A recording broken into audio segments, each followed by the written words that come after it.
name is Miranda and my fear is drowning. I describe or define drowning as going in the water and not being able to come up for air, like breathe, and then eventually just dying. Yeah, so I think the seriousness of my phobia extends to maybe like I can go to the beach. I love going to the beach, but I don't like going into the waves. So I would always just kind of, most of the time, just stay on the shore. And I can go in a pool, a swimming pool. So the thing is, I feel comfortable in a swimming pool swimming, because it's like I feel more in control. But in a beach situation where there's like weather conditions.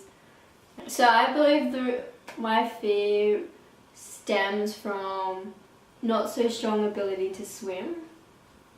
But also it stems from like when I was a kid, I guess. I jumped into a swimming pool without floaties on, and then like as a toddler, and then I nearly drowned. So when I was younger, I vaguely remember drowning, but I feel like my memory, like my brain has kind of blocked out that actual details and stuff of the vividness of actually drowning.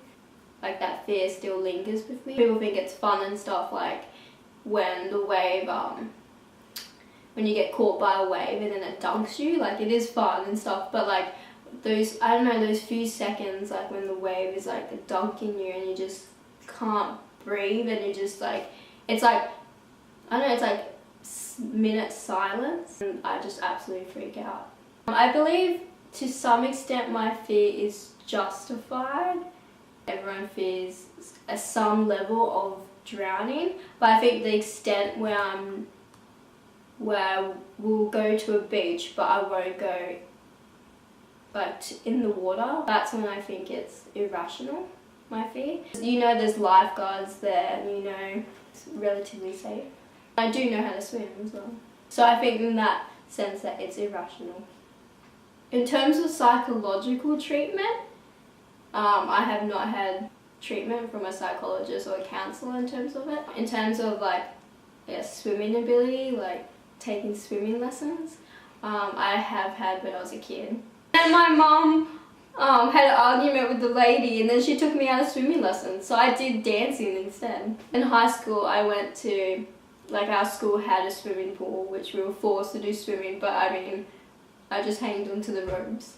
So I've had to face my fear many times. A particular instance I can remember was when I was in the Philippines and there was a diving board and it was pretty high, and it was like I went to the second highest one and it was just diving into the ocean. But I think because I was I was a bit intoxicated, yeah, I think that removed my consciousness in the situation, and then I actually in that moment I did not have that fear. I just kind of, I just ran off the diving board and just jumped in the ocean. And I think, yeah, but when I'm like sober, it's like you have that,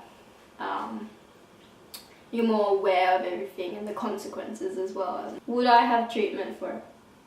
No, I wouldn't have treatment for it. Maybe I'll just kind of more push myself to just face it. I think it's just more I need someone to just push me out of my comfort zone onto a beach and then just kind of, yeah, just kind of build that stronger self-esteem to face it, like, yeah, resilience is the word.